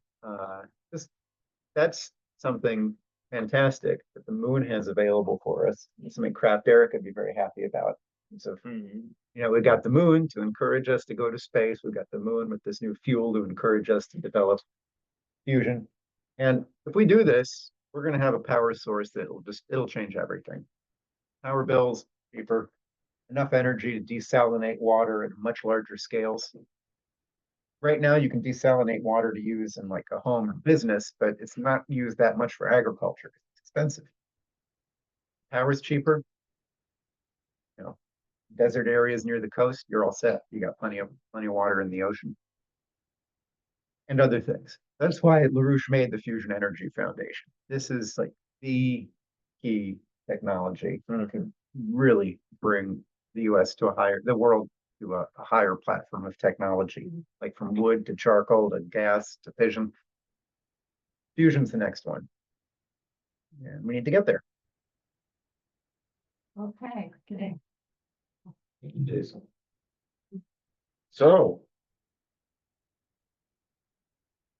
Yeah, more. You didn't go with any of these? No. Okay. I forgot what that one is.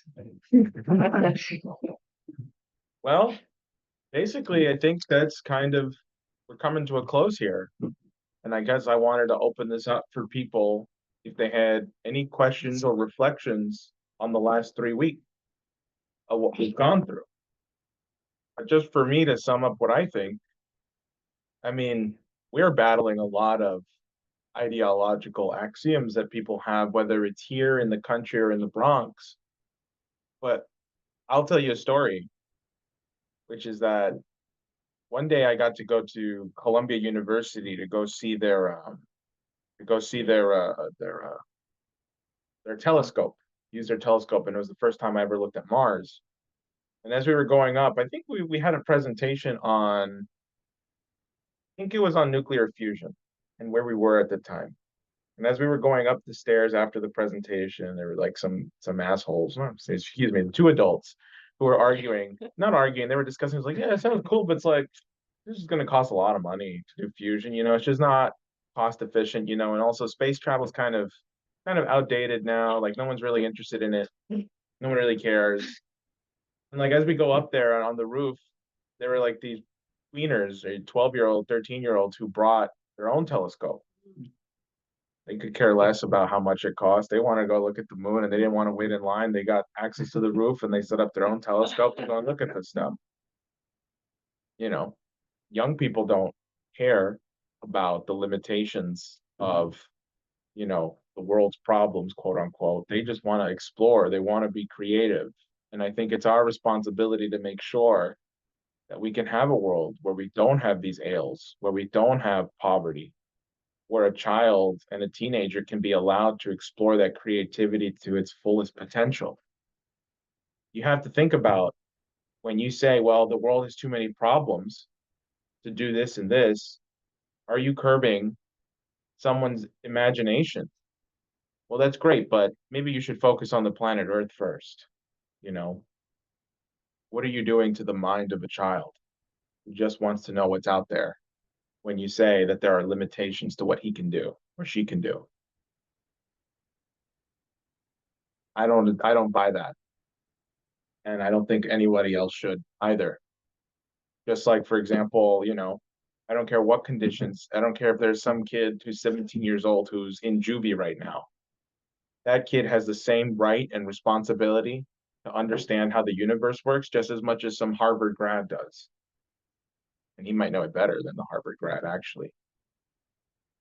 Or for example, there was like every few months or so, there's always like, some intern at NASA just discovered a whole new planet. I think that's great. And we will get to a point in humanity's future where poverty will be just something that is read about in a textbook. But we will only get to that if we do the hard work to make that a reality now. And I hope that in these last 3 weeks, we've given you a blueprint for how we get to that future. Because we will get to that future. We just will. And it's not a question of like if, it's when. And we can make that happen in a matter of 1 to 2 generations. As long as we have these ideas that motivate us. And you don't need a whole lot of people doing this either. It's always been the work of a small, dedicated minority of people that have decided to sacrifice their lives for the betterment of mankind. Those are just my thoughts on the last 3 weeks. And if people would like to offer theirs, please go ahead. Or any questions too, comments, reflections on just the last 3 weeks. Well, I've said something like this before, but I'll just say it again, like listening to that conversation between Kennedy and whoever he was talking to, and you could hear like the fear in the person's voice. Well, this is going to happen. We're going to, can't make it. He was like afraid of considering it. And I think that the gap for many people, and the reason why their axioms exist is because they don't understand or have a vision for the implementation of these ideas that overwhelm them or scare them. And like what we're talking about, or, with going to the moon, or all the jobs that can be created with the project for water or whatever, that's the thing that we have to get across to people, is that it's not just about going to the moon, it's about everybody going to the moon and working together to make that happen, and that there's a role for everybody to have. And that's how you kind of break apart that axiomatic thinking, is helping people understand what the process is to make these big ideas, you know, realized. And, you know, that political conversation with people. I mean, that's what I believe, that's how you break through.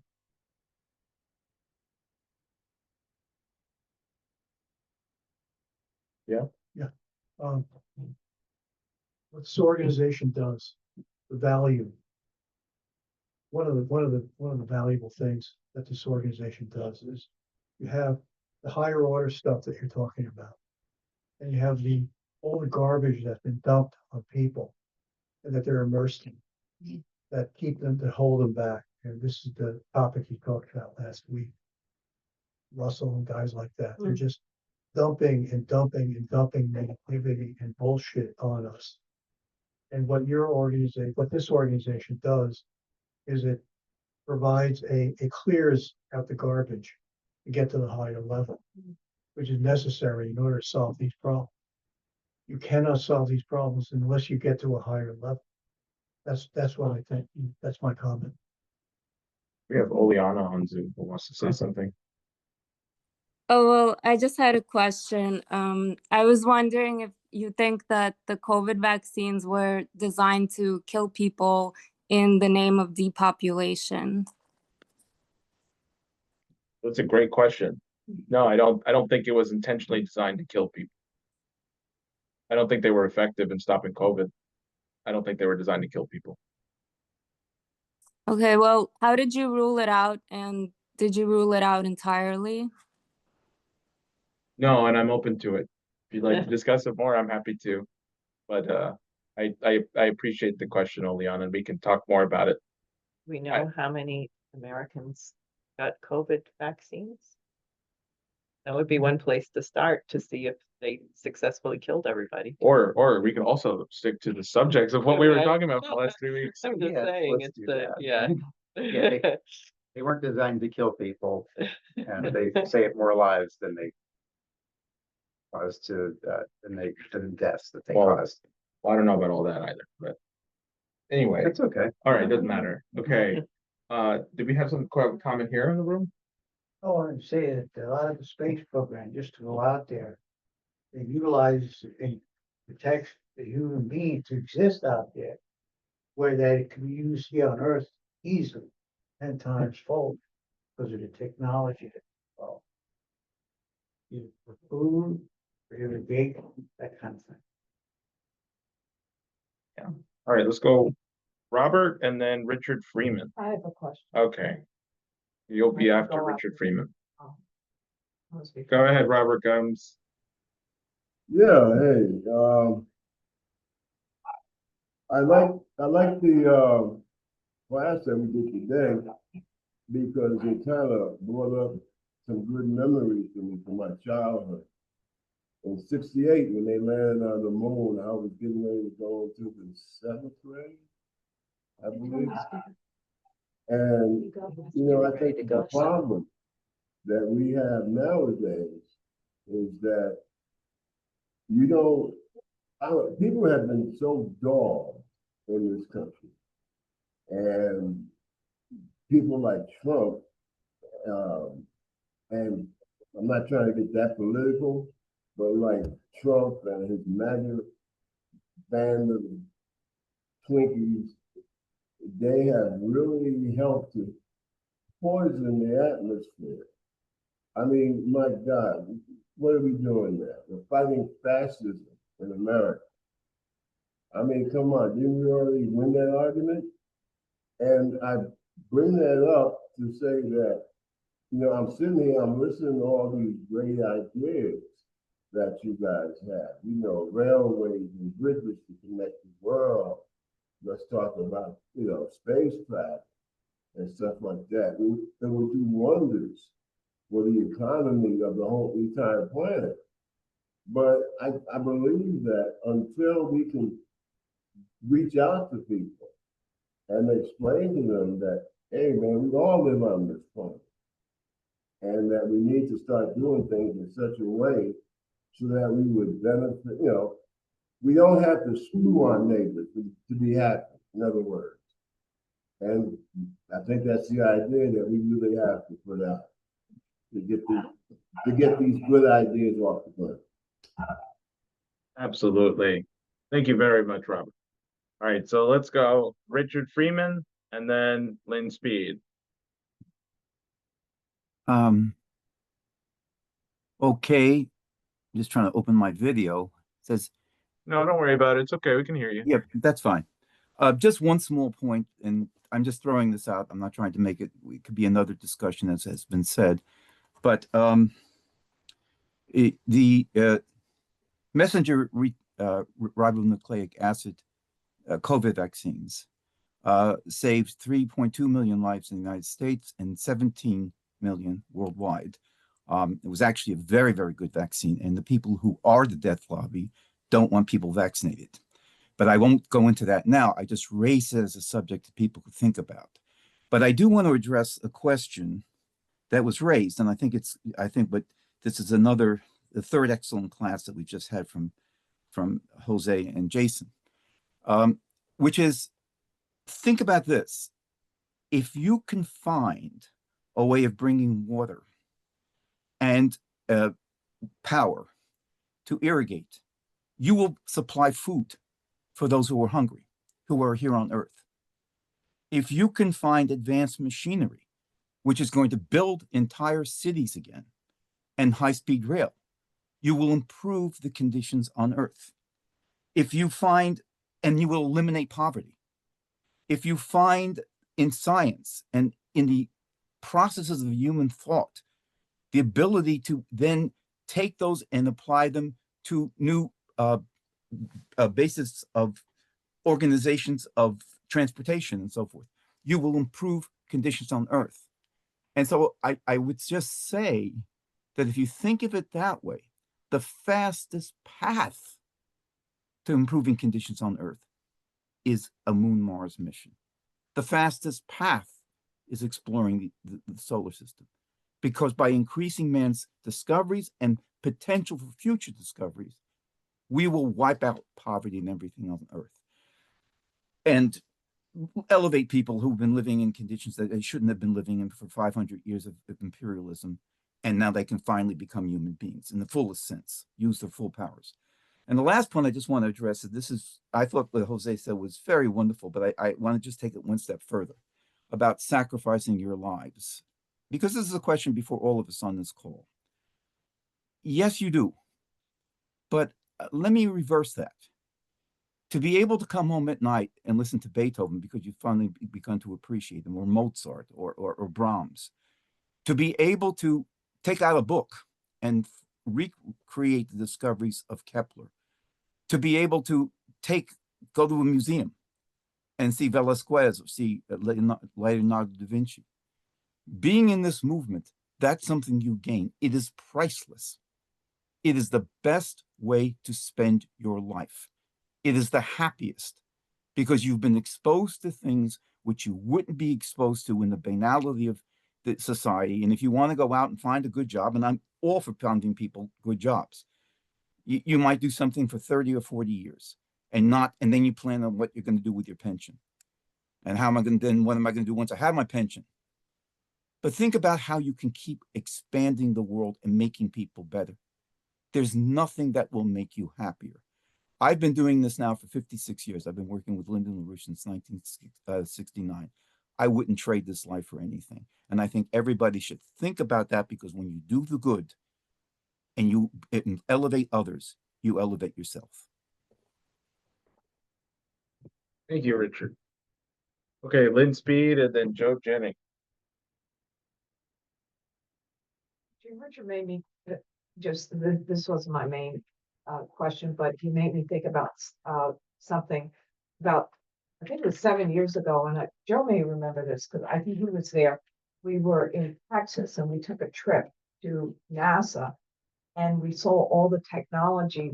It's like once a year or once every few years that they let people go kind of behind the scenes where they're working on all these technologies. And one really fascinating thing, which I never understood why it's not more generally used, is everybody knows that when people are in space for a long time, or even for not that long, there's a massive deterioration in terms of it's like premature aging because your bone mass gets to be less. And they had developed this machine that they showed. It was like an exercise, but it was more than that, which it would stop osteoporosis, and they use it in space, and it's the only thing that they've been able to find that actually really works. And it occurred to me, and it's like occurring to me now because it was 7 years ago, why is this not more generally commercially available, which is also one of the issues that we have, because you think of what that would mean for like everybody, which is the whole baby boomer population, which is now developing osteoporosis. So that's just one comment. I don't know if you've ever looked in that, but it occurs to me there may be more things like that have been discovered. The second related question is that these spin-offs and so on, and there many of them. I mean, people can look them up, but particularly in technology, MRIs and so on, the ability to do LASIK surgery that were developed and perfected with this. But this is not just simply a lot of, more things that people can have or more things that rich people can have. But Lynn developed this concept of a transformation in terms of a platform that you're actually creating an entirely different geometry in life as a whole, as you go from wood to coal, oil, fission, fusion, etc., but also in terms of transportation systems, and also very importantly, should be accompanied with a cultural component. So I just would like one of you, Jason or Jose, to talk about this just briefly about Lynn's concept of platform. I think that's very important for people to know about.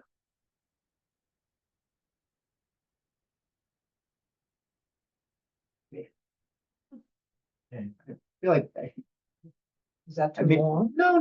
It's just I was just kind of that's what we talked about in the last class. Okay, I'll be brief, sure. I mean, so specifically, LaRouche had some issues with the idea of infrastructure. He said that it underplays the importance of the things that we end up calling infrastructure, and that we got to look at is when you're transforming the environment through building a road, or rail, or water, subway, whatever.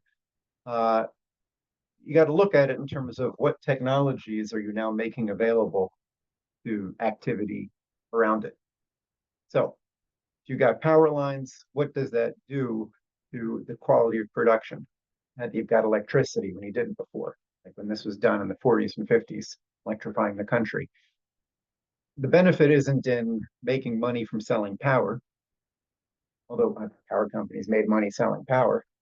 But the real benefit came in what did that unlock for the economy as a whole. But most of the benefit wasn't paid for. And that's the way these big projects work. You build a dam, you build the Tennessee Valley Authority. They paid back the bonds to build the Tennessee Valley Authority. They sold electricity and stuff like that. But even if they didn't, the region as a whole got so much more productive that just the increase in income tax could have paid for the TVA, even if they didn't actually charge people even if they didn't charge anything for the electricity. So I think that's something to keep in mind there, that what scientific and technological advancements are embodied in a piece of what you might call infrastructure. What ideas are you bringing and putting into physical form and transforming the earth with? Yeah. Okay, we have Joe Jennings and then Kynan. So go ahead, Joe. Okay. Click OK. Yeah, we hear you. Okay. First of all, I want to let you know that down here in Houston, we've used these 3 classes to introduce at least a half a dozen people to LaRouche and his ideas, gathering in my living room over coffee and bagels and what have you. I'm going to introduce you to one of those people. His name is Syed. but also two quick instances where we down on the ground, of course, we are where the Johnson Space Center is, and Kennedy came to this town in 62 to launch the Space Center. Two events. One was the George Floyd demonstration. You want to talk about division. And John and I went down there with just a totally optimistic sign about NASA, new platform for the future, and so forth. And the second instance was when Modi came here and met with Trump at the Reliance Stadium, and you had the Kashmir people and the Hindu nationalists and the Muslims, everything divided. We went down there with a big banner around Chandrayaan 4, and in both instances, the lights turned on. Thumbs up, happy, uniting, positive cultural response, including among the George Floyd people, came over to talk to me. Yeah, I used to work for NASA. I like NASA, et cetera, et cetera. It was just a social experiment, but it was proof principle of what Jose and you and Jason have been talking about. So here's Syed. All right. Well, thank you so much for introducing me to the LaRouche organization, Joe. Joe's been a great host. Can you guys hear me? Yes. Yeah. Yeah, okay, awesome. So this is my second meeting. I didn't make the first one, but I was able to make the second and the third. Joe over here spoke to the mayor and the delegates just about a week and a half ago over here in Houston. So he has a video on that you can see. And he's going over all of the ideas that you guys just presented.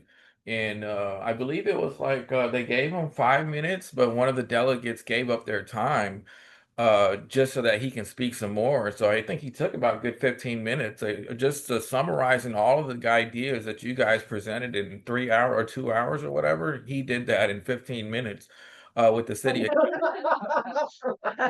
it's great. But I'm just saying he summarized it in 15, which was great and something you guys can check out. But yeah, Joe's been a great host. It's not just bagels and coffee. I filled up on fish over here this morning, so I'm gonna confess I had it upstairs and took a power nap because I was so full, and so now back and energized. But I got the kind of the glimpse of everything with Richard Freeman, which is speaking. Is he still able to listen? And also Miss Lynn Dennis's wife. Yeah, Speed, Miss and so yes, and so Mrs. Speed, and so I really appreciate the idea of going to space and these bigger things and the kind of concept with Reagan said if we had an outside threat we know what we do kind of come together and not fight each other but come together to fight the aliens or whatever, right? But but I think the aliens are so much pro past war and everything else that we're kind of learning from them and almost in a simulated reality here. We're being, but my whole thing is I'm the author of Fruit City. It's the first state-of-the-art eco-friendly city, first of its kind town tower. And I just kind of basically crunched the numbers, did the math, and there is a reality in which we live of exponential growth and a thing a shortage of resources and stuff like that is real, but I don't think we have to go to Mars just yet. I think that might be 150, 200 years, or maybe the next millennia. But not to disregard Richard Freeman's ideas or anything. That's still in the future for the works. But I think Antarctica is 100,000 times more feasible to habitate rather than going to Mars. I don't know if anybody agrees, but but I think even going to Mars, I don't think the Lord made a mistake. I'm sorry, Jason. And I don't know if that wasn't you or somebody in the audience of saying that he made the center part dry of North America. God gave us dominion over the whole earth. And he gave us dominion over the seas. He gave us dominion over the rivers. It's our choice and our responsibility on how we are utilizing those resources. And we could have very well done this uh, river idea that, was proposed over 50 years ago, right? I'm sorry, what was that now? The WAPA, right? And so, it's so great, what you guys are proposing here, and you're way ahead of your time, Jose. I'm so surprised. But and I feel like, man, you have such a great future with this thing, and I really like you to take a look at Fruit City, and what I propose, and to all the governments of the world, including the UN and the White House, and I put it through Chat GBT, so it just kind of reorganized everything. But I really like for you to look at the original disorganized version that I put together years ago and presented to even the government of China. Actually looked at it, and they sent me back a huge contract in Mandarin and in English just for one of the ideas of Fruit City. And so, this thing was to combat global warming and climate change. And the tree tower idea of Fruit City just pretty much solves almost everything from. Honestly, you're probably right. I have to read it first, so I'll take a look at it, and I'll let you know if it'll solve all the world's ails or not. Please, I mean, as far as resources, because a lot of these wars and stuff, it is over resources, so it'll solve the problem of famine and pestilence, and then Great.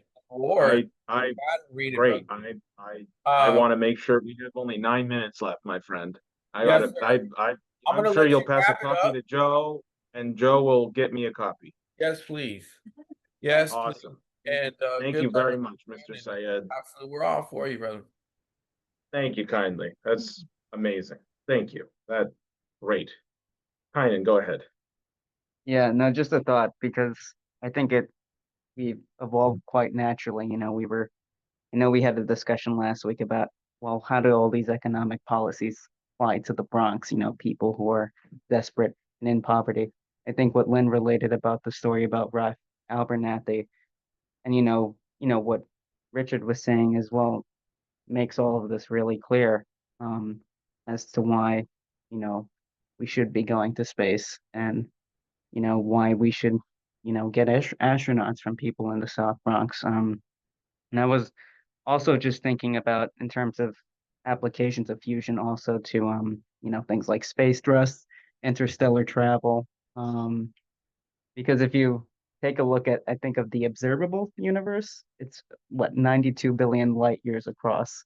So if you're going at the speed of light, it's going to take you 92 billion years to travel across the universe, which is fun to think about. I mean, we barely scratched the surface. And as Erica says, we're really an infant, humanity as a whole. So anyways, those are my thoughts. And maybe if you wanted to say something about fusion for space travel, I guess. Oh, yeah. Well, yeah, I mean, the um the energy density of fusion fuel is what makes it so especially good for space. Because so you got a power plant here on the Earth, you have to bring the fuel to it. And that, of course, there's expense to that. Ship it, you got to mine it and all of that. If you're on a rocket and you're heading to another star, you have to bring everything with you. You got to bring all of your fuel with you, because you're not going to get any more out there unless you send some ahead and you intercept it, but you can do that too. So the fact that you've got, like at least 6 orders of magnitude better specific impulse with fusion fuels than with chemical rockets just makes the point that there's things that we'll never be able to do with chemical rockets. Like, one of the things that Lynn stressed about this with going to Mars, he said, well, look, if you got a rocket that you can actually, the way like we would go to Mars right now is you go up, you orbit the Earth, you turn your engine on for a little bit, and then you just coast. So you get out to Mars, and then you hit the engine again to land. And in between, you're just coasting. What if you have the engine running the whole time? You get there a lot faster. Like right now, how long does it take to get to Mars? Does anybody know? Not more than that. A year. I think it's about 9 months actually. 9. Yeah, Close. yeah. So what if you could get there in a couple of weeks? You know, would you want to go to Mars? You know, it's going to take you 9 months to get there. And then you have to wait a year before you can take a 9-month journey back. Wouldn't you feel better if you could have a 2-week trip? Your rocket's Probably there. physically too. You'd feel a lot I'm better wondering how physically too. Sunita Williams Yeah. is doing it. Weightlessness isn't very good for you. Yeah. So, and then the other thing is going to be dealing with space threats. So if we've got an asteroid coming towards the Earth, and eventually it's going to happen, there's going to be one that's going to hit us again, that's going to be big. Will we be able to do anything about it? If we know like 300 years in advance, okay, maybe we could go hit it with a chemical rocket and bump into it, and that would change it enough that after 300 years it won't hit us anymore. But if it's on its way and it's going to hit us next month, just running into it with a little, I mean, that's not going to do anything. You need something that's got enough, that it's got some serious power to it. So, Yeah. Asteroid defense was actually a subject of our last Poe reading. I was just thinking. Yeah. Well, that was comet defense, but saying. Oh, comet defense. Yeah, there's the story. It's a dialogue in the afterlife, and the guy's talking about how the Earth was destroyed by a comet, and like all the astronomers were saying, "There's nothing to worry about. You know, nothing is gonna happen," and that kind of assuaged people. But then the comet, when people saw the comet, it was like, imagine like the size of the moon. It's really close. People got freaked out. So Poe was I guess he was the originator of the strategic defense of Earth. all right. What's the name of that story? The conversation between Ainos and Charmian. Good. It's about the destruction of the Earth. It's amazing. We have a very long question here. Well, by Julio. It says, good morning. This is Julio from Lima, Peru. Let me use this to ask a question. LaRouche's method concentrate economic centers, both general and specific granularity or graininess. At the same time, he used the Riemannian multiply connected manifold nested if superior order, as indicated in transfinite concept campaigner, to cross over as whole the correspondence abiotic processes, mechanical systems of inert materia, geosphere, litho, hydro, atmosphere, biological processes, organic systems of viva material, flora and fauna, mental and decisional processes, social systems of thinking, relationships in ego, educational maturity and development. Do you plan to review in near future the accounting category CVDP with emphasis in human capital to produce productivity? Because it's absolutely necessary to just the progress and technology and quantitative goals like nuclear energy production, space transfer, construction, and its multiple chain reaction in other sectors with work economy, i.e. a new version of the Riemannian model tool. Well, I think we should do that. Okay, yes. No, make sure to have you on board for that, Julio. I was actually thinking about, we should tackle this thing by Ezra Klein on like the abundance, like the city of abundance. Because he makes the argument that, and this is like what every mainstream Democrat is now saying, like even Cuomo and Zoran agree on this, that Ezra Klein's, you know who Ezra Klein is? He's like this New York Times liberal who like sucks. He says that the problem is that there's too many restrictions and there's too many environmental restrictions, and that's why businesses can't come in and develop and construction companies can't come and build anymore because there's too many environmental restrictions. He says if we just got rid of them, that there'd be more real estate developers, more construction companies, and that's the solution to scarcity in the country. That'll help more. Well, it would help. I'm not sure that's the only thing you got to do, but yeah, I mean, red tape kills projects. Well, but it's not just the red tape. He's also advocating for that private companies should be more involved in infrastructure building, housing, and business development. And like the government has put too much red tape on this, and the private companies need to be the ones responsible for city building. But yeah, that's why you have to get rid of the red tape.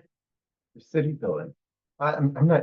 I guess maybe I should read what he said. I'm a little bit unclear on You it. should read it. But Peter Thiel cites it. Cuomo cites it. Mamdani cites it. I mean, as far as buildings go, I mean, private companies build buildings. That's how it goes. We'll read it. We'll read it. We'll read it, and then we'll. As far as like roads and subways, that's different.